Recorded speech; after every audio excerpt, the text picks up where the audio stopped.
Let's go to our next guest. I'm looking forward to talking to this man. He had, honestly, like Islam won and it was a big deal. I felt like more people were talking about his performance, his fight, the result, the decision, and they're still talking about it. And he's even in the news today. I believe he is on the road. I believe he is not in his usual locale. I saw him on Saturday. He was in the front row at the Jake Paul fight. Very excited, as always, to talk to the one and only Sugar Sean O'Malley, who may just be the number one contender at 135 pounds. Let's say hello to the man. Hello, Sean. How are you? Hey, Ariel, how's it going, brother? I'm doing good. You said may just be the number one contender. I am the number one contender. All right. I said that. And by the way, great to see you on Saturday. I want to ask you about that. But the reason I said may was I don't know, in the cage afterwards, you were sort of non-committal, kind of processing it all. I wasn't sure where you were at 10 or so days later.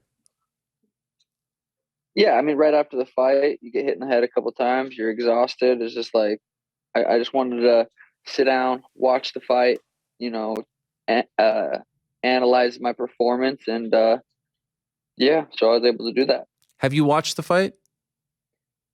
Multiple times. Yeah, probably 5 times. And you feel fair and square, there's no controversy, you won, right? I mean, if you're judging that fight off of damage, I think 1 and 3 are clearly mine. Did you get a chance to rewatch it? Yes. What was your thoughts? So yeah, I mean, it's really 1, right? 1 is the controversial one. It's so freaking close. I don't think it's a robbery. I just think it's like, I have no problem with it, honestly. Upon first viewing, I'll be 100% honest with you, I thought they were going to give it to him. I thought it was 29-28 for him. I thought first and second for him, third clearly for you. I don't know how the third can't be for you. That one blows my mind. It really comes down to the first, and I don't have a problem with it. I wish there were 2 more rounds. Yeah. The thing is, that was the narrative too, kind of going into that fight, was like, Sean's so lucky it's not 5 rounds. Like, well, I mean, didn't look like that. But yeah, I think 1 and 3 were clearly mine. I think a lot of the people initially that came out and were just so mad that I won were all the same exact people that were saying I was going to get absolutely smoked. So then I go in there and win, and now they're having a tough time. But I just highly recommend everyone to go back and rewatch the fight before you make your solid opinion. But yeah, I definitely think upon rewatching it, the viewpoint changes a little bit. I'm wondering, was he tougher than you thought he would be? No, I went in there with, expecting him to be as tough as he was, the number one guy in the world. I do think if you ask him the same question, I think I surprised him a lot. I think, I don't think he was ready for me to be as skilled as I was or as tough. I ate a couple left hands. He took me down. I was able to get back up. I was threatening off my back. So I think I was a lot better than he was expecting. He was as good as I was expecting. I was training and planning for the number one guy in the world, and that's what I got. Fair to say that he took you to a place that you've never been before? Absolutely. That's where that's what I trained for, is to go to that place. You can only train so hard in sparring and on the treadmill and stuff. So yeah, I was expecting that, and I even said going into that fight, I said, Peter's going to be the guy to take me to that next level. I don't think anyone's taken me there. Pedro, I thought, might be able to. Obviously, that wasn't a super tough fight or whatever. But yeah, I was planning on that. I was prepared for that, and I showed that I was prepared for that. What about his power? Like, feeling that type of power, what was that like? Because I feel like you've never been hit like that before, right? Yeah, I've never been hit like that. He didn't feel like super, super strong on the ground. I never felt like I was going to get stuck in any positions or anything. As far as on the feet, yeah, he cracked me with a good left hand, hit me with a couple good shots. And yeah, I mean, I think that just goes to show how good a shape I was in. Yeah, I think that what you did was, hopefully, I don't know, maybe you're not getting, but like, hopefully the doubters are going away. Hopefully you proved your point. Am I wrong about that? Do you still feel like people are doubting you? Do you still feel like people don't believe? Oh yeah, I mean, I could go out there and beat Aljamain, and they'd still say stuff. So I think it just comes with the territory. All right, fair enough. By the way, how was the experience over there in Abu Dhabi? Did they treat you well? It felt like you were embracing it, the culture, the attire. How was it for you? Yeah, I had a great time. brought the team out. We were there for, I think, 17, 18 days total. Got adjusted. I'm glad we went out as early as we did. First time fighting out of the country. And, I it felt like a second home as far as fighting. It felt like a second Vegas to me. So, I really liked it. I wasn't surprised how many fans I had out there. Like, walking around, it was, the same as walking around LA, it felt like. Wow. So are you fighting for the belt next? Am I fighting for the belt next? I mean, if I have to go talk to UFC, I haven't talked to UFC yet. I'm gonna go there maybe next week, I think, and sit down with Hunter and Sean and Dana. And so I don't know. If I had to guess, I would say yes. I would say my next fight, next time I step in the octagon, will be for the UFC title. By the way, is everything okay? Are you in a hospital right now? What's going on? No, we're in this clinic. Tim's getting stem cells in his shoulders. Oh, okay. Because I saw like a dude holding a thing, and I was like, "Are you all right?" I don't know if you're having another child or something. I wasn't sure. No, yeah. Oh shit, maybe. You never know. All right. Do you have to go? No, I'm good. I'm Okay. chilling. I'm just Okay. sitting there. This morning, Henry Cejudo said, "Hey, if Aljo isn't going to fight me, how about me versus Sean for the interim belt?" Did you see this tweet? And if so, what did you make of it? That dude is. I heard from someone close to Henry that he's got like $37 in the bank, and he's literally just trying to do anything to get some money and trying to book a fight. So I don't know. I don't know. Henry's like a opening main card kind of co-main event kind of dude. So I don't know. Even if him and Aljo go fight, there'll probably be some co-main event on some card. It's just hard to say. I feel like every time we talk about this guy, it's like, is he actually coming back? Right. So I don't know. I don't really put much thought into that. So I had heard last week, and I mentioned on the show that they were thinking of doing Aljo versus Henry in Perth. Are you hearing the same about that?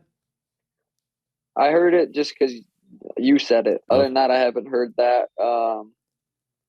I don't know, because I saw Aljo tweet something about June, which is obviously wouldn't make sense. I think we're gonna have a lot of questions answered when I talk to UFC after I talk to them. Okay. And just curious, if they did book it for February, would you just wait at that point and fight the winner? March, May, June, July. Because then it's a long time for you on the sidelines, right? Yeah. I think I need to fight twice a year. So ideally I wait for the title, but if it makes it to where I can't fight twice a year, I might have to, whoop Chito or whoop Corey or someone just in the meantime while I wait. But ideally, next fight is for the title. Didn't Dana say that if you win this fight, you're the guy fighting for the belt before the fight? Yeah, he did say that. So yeah, I don't know if where'd you hear Henry versus Aljo? Well, I can't reveal my sources, Sean, but that's what I heard they wanted. Now, does it happen? Like, I have a hard time believing Aljo's going to Perth in 3 months to defend that title.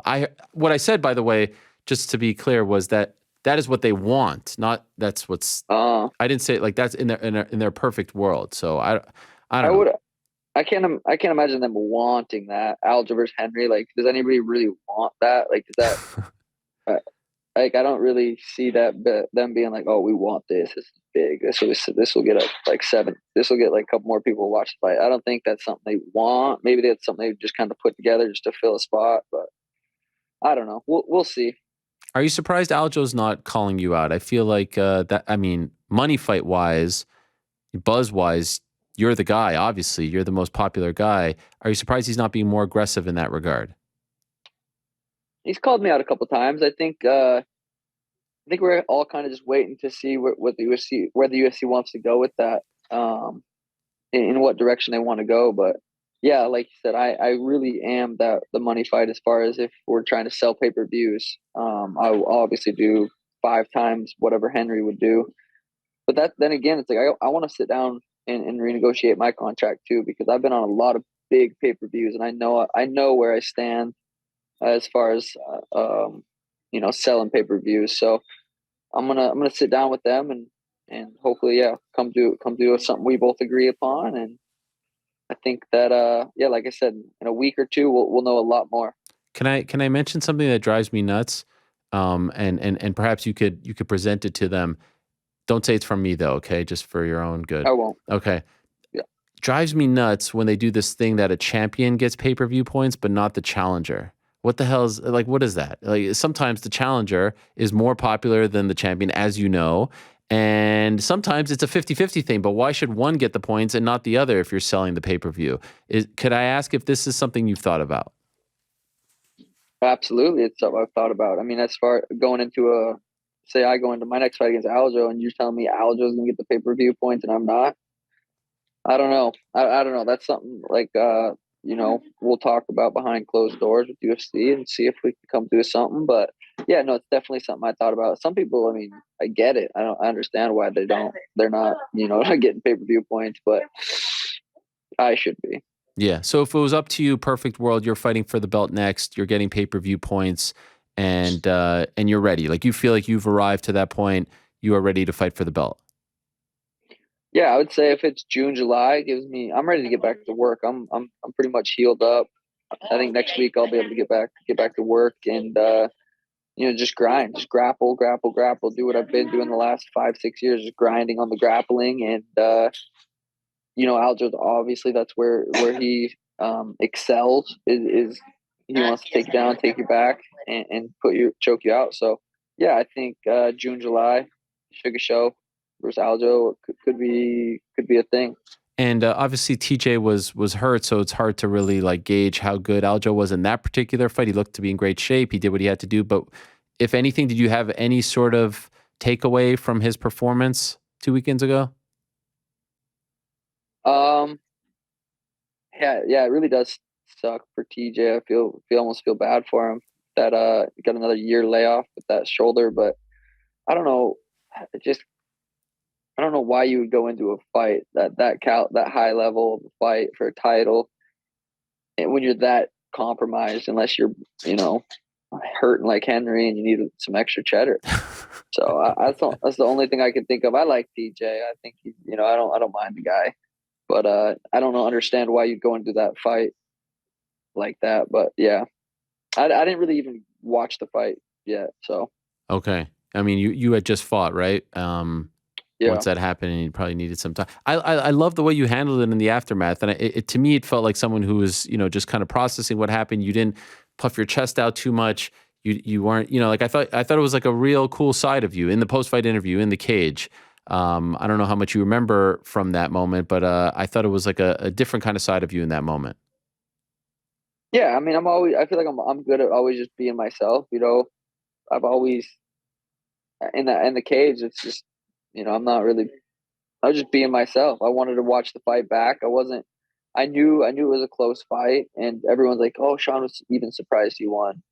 And I don't really know where they got that from. I was just being in the moment. I always close my eyes after every fight, and just kind of when you close your eyes, you can really feel more and be more in the moment. I feel like for me personally, so I was just doing that. And then they announced my name, and I smiled. And people, I don't know where they're getting this narrative, like, oh, he was even surprised he won. But yeah, it was a cool experience. You posted a picture of you and Tim. Speaking of Tim, your longtime coach, Tim Welch, who I hope is okay over there. But I'm just wondering, like that picture, you look at that kid, it's amazing to see you in that picture, how young you were. That was 10 years ago, right? Yeah, so that picture was 2013. Wow, it's not even Yeah. 10 years ago. So, Unbelievable. We're showing the picture right now. so, Could I ask you, like, would that kid have believed how big you are now and how successful you are now? Like, did that kid believe that you can reach these heights? that kid would have told you that I would be exactly where we're at. Maybe not exactly, but I remember coming to Arizona for the first time and telling Tim like, "Oh, we're going to the top. Like we're going to be the biggest thing." And Tim looked at me like I was just some delusional 18-year-old kid that was just like, "What are you talking about?" So I've believed this for a long time. I've seen this, and I'm not surprised where we're at all. When do you think that he started to believe that what you were saying was true? When did you feel like he was on board with this crazy vision? That's a really good question. I think we'd have to ask Tim that. That's a good question. But I mean, it's because it has been kind of slow, but definitely. I mean, looking back, we've had all my pro fights. What am I, 17-0 now, Ariel? 17. yeah, I mean, it's been 20 plus fights since that we've been together. So it's been slow, but steady. And by the way, speaking of that, just like selfishly, you're two of my favorites. And I would really love to see you and Chito do it again. I feel like that could be a massive, massive fight on any show. Obviously, a headliner for a fight night, but pay-per-view massive. Can we get this at some point? What do you think? Does this need to happen? 100%. I've been saying it since a couple days after that fight. Everyone's like, "You need the rematch. You need the rematch." And I've been saying it. It'll happen when it's ready. It's going to be a massive fight. It's going to be a big fight. Me versus Cheeto is the biggest fight in the division right now. It's bigger than I'd say me versus Cheeto is a bigger fight than me versus Aljo. As far as numbers wise, and if they really wanted to sell it at the pay-per-view, again though, it's like if we're doing pay-per-view, if I'm selling pay-per-views, I want to get pay-per-view points. Right. So that's something like I said, I'm going to talk with UFC and everything. But yeah, I think that's a massive fight that would definitely, that's going to happen 2023, 2024. I can't imagine it not happening next year at some point. Okay, and maybe with a belt on the line. I saw you on Saturday at the fight. I know you're friendly with the Paul brothers. What did you make of his performance against Anderson Silva? He impressed me, Jake. Jake impressed me. I thought the later the fight went on, I thought Anderson might kind of put it on him if it continued to go into the later rounds. But I think it just goes to show how good a shape Jake was in, how serious he took the fight camp, how serious he takes the sport. He was throwing good combos on the inside. He was going to the body nice. He was doing a lot of things right, and I was very impressed with Jake. And do you think, like at this point, where are you as far as where he's at in his career? You want to see him fight Nate Diaz? You want to see him fight a real boxer? What do you want to see? Because this is the very important question that we're all trying to answer on this Monday. I always want to see the biggest fights. Jake Paul versus Nate Diaz is the biggest fight. That's what I would like to see. Jake wants to be taken more serious and fight a real, like a boxer and go after a belt. But I'm like, you might as well fight Nate Diaz. And I don't know if Nate takes that fight. Nate might have seen, Jake looked good. Jake didn't look, it's not like Nate probably looked at him and thought, oh, I can go in there and just whoop him. So, that might be a fight that Nate doesn't even really take. Wow, you think Jake wins that fight? Jake versus Nate? Yeah. I mean, there's only one way to see it. If you would ask me, do you think Jake beats Anderson? I'd say the same thing. There's only one way to know. Uh-huh. They got to go out there and fight. I don't know if Jake beats Nate. What he showed versus Anderson, I would say there's a very good chance. So I think it would be an epic fight. It would be an epic fight. I would love to see it as well. I would also love to see him fight like the Tommy Furies of the world. But overall, did you enjoy? Because I remember I spoke to you about the August of last year experience, and you were like, "Oh man, people were bothering me, this and that." You were at that one, right, in Cleveland. This time around, did you enjoy it more? Yeah, I was able to. They put me in the front, so I wasn't getting bombarded by the fans, which was nice. So yeah, it was a good experience. I got there later on purpose because that's all I really was there to see was Jake versus Anderson, and it delivered. I had a great time. By the way, I noticed that you still had the cornrows in. Do you usually keep them this long after the fight? Oh, there they are. They're of course. Yeah, they're still there. Yeah, I like to keep them in. They're nice. It's nice and easy, and I just wear them until they kind of start falling out. Okay, and of course you have the luxury of your partner doing them for you, right? So you can take them out whenever you want. How long does that take? To take them out? To put them in and to take them out? Putting them in, hour. Taking them out is actually the tougher part. Takes me a while, but I always have to braid my hair when I'm grappling a lot. So I usually have my hair braided like 90% of fight camps, just because it gets ripped out if it's not braided. Okay. All right. So in conclusion, perfect world. You sit down with the UFC next week, you said it is? Something like that? Yeah?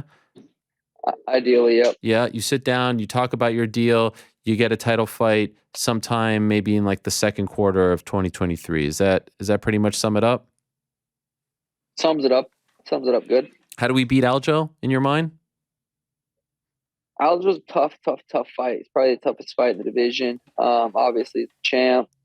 I believe in my skill set, and I think we just got to go to a dark place, go where we were with Peter, and that's where we beat him. But I also could drop him early, and I'll always say that against anybody I fight. I could be on a 37 fight losing streak, and I'll say I still could drop him in the first round. I'm dangerous in the first. Well, I'm dangerous. I was dangerous in the third too. I about put Peter's head, took it off. I need him, cut him open, landed a couple flurries, and threw another knee when he was up against the cage. That might have really sent him away from the UFC. I know he's talking about maybe not being UFC. That knee would have put him into ONE FC or Bellator for sure. By the way, no bodyguard this time. He had enough. I saw him afterwards. He was sweating up there. He couldn't handle the heat. Yeah, no Schmidt today. All right. Well, thanks for doing this, my man. I appreciate it. Good to see you. Congrats again on the win. Incredible stuff. And I'm looking forward to seeing what's next for you. Thanks for doing this. Ariel, you're the man, brother. Talk soon. Appreciate it. There he is, Sean O'Malley.